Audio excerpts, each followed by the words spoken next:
Welcome back, everyone. Have you ever wondered what really goes on in the mind of someone who regularly watches pornography? Not in a moralizing way, but in a psychological way. Because in today's world, with unlimited access just one click away, pornography consumption has become incredibly common. But psychology says that why people watch, how often they watch, and what it does to their brain is anything but simple. Let's break down the real psychology behind people who watch pornography. 1. The dopamine loop. Not about lust, but about escape. Here's something most people don't realize. Pornography use is rarely just about sexual desire. Psychologists have found that for many people, it's actually about emotional regulation.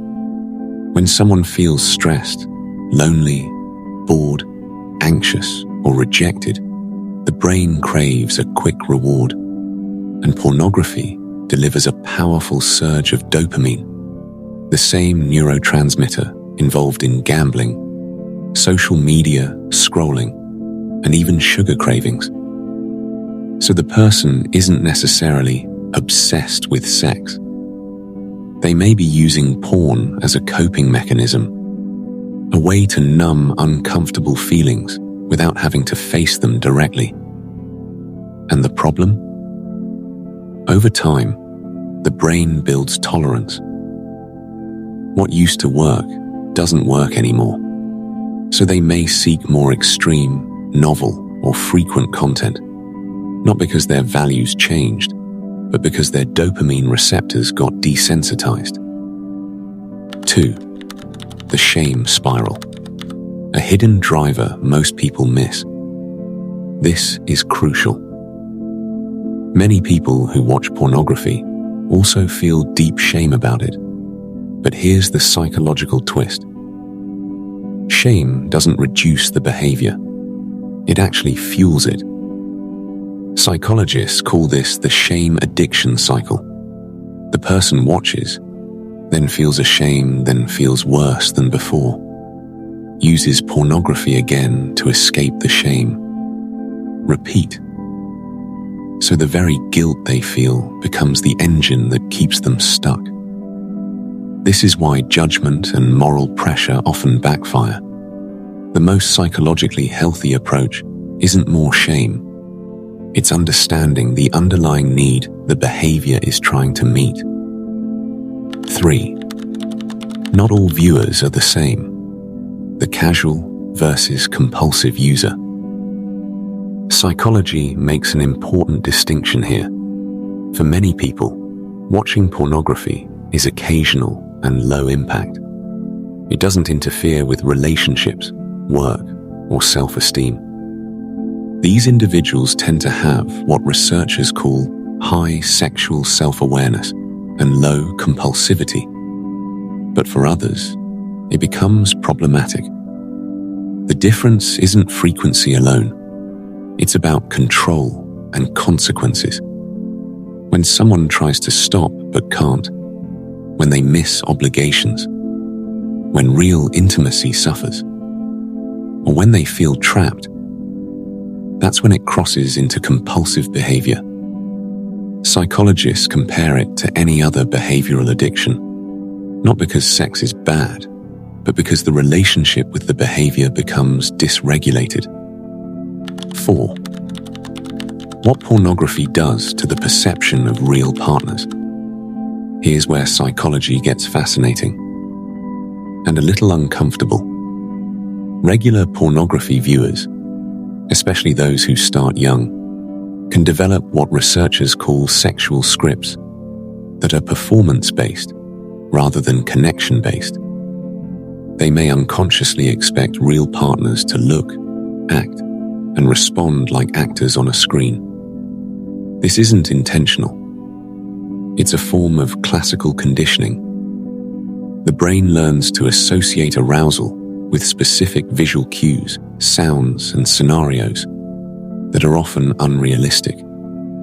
As a result, some people find real intimacy less exciting, or even anxiety-provoking, because it doesn't match the hyper-stimulating, perfectly edited version they've trained their brain to expect. This doesn't happen to everyone, but it's common enough that sex therapists now routinely ask about pornography habits. 5.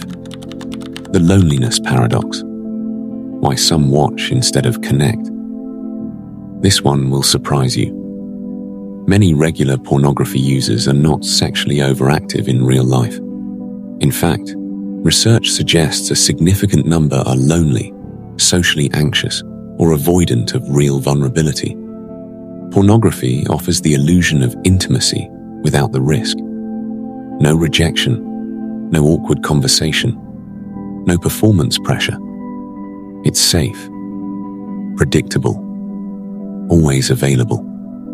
But here's the paradox. The more someone relies on that fake intimacy, the less practice they get with real emotional and physical connection. Over time, their social skills for dating, flirting, and bonding can actually weaken. So they become more lonely, which drives more pornography use, which further reduces real-world connection. A hidden trap, not a conscious choice. 6. Recovery is not about willpower. It's about replacing the need. If you or someone you know wants to change their relationship with pornography, psychology has good news. Shaming yourself doesn't work. Pure willpower rarely works long-term.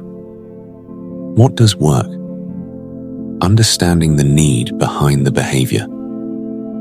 Are you watching because you're lonely? Then the solution isn't more discipline. It's building real social connection. Are you watching because you're stressed? Then the solution isn't more guilt.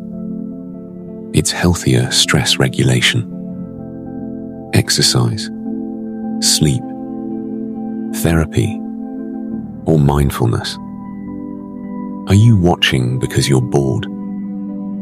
Then the solution isn't more restrictions. It's finding meaningful engagement. Psychologists call this functional analysis. Once you identify what the behavior is actually doing for you, you can replace it with something that serves the same function, but in a healthier way. Conclusion. So next time you think about someone who watches pornography, maybe even yourself, don't jump to simple labels like addict or pervert. The psychology is deeper. It's about dopamine and shame, about loneliness and conditioning, about real intimacy versus the illusion of it. Most people watching porn aren't bad. They're often stressed, lonely, curious, or simply unaware of how their brain has been rewired. Understanding that is the first step toward real change. Whether that means watching less, watching differently, or simply letting go of the shame that makes everything worse. If you love understanding why people think and behave the way they do, hit subscribe now. Habits aren't broken by force. They're replaced by design.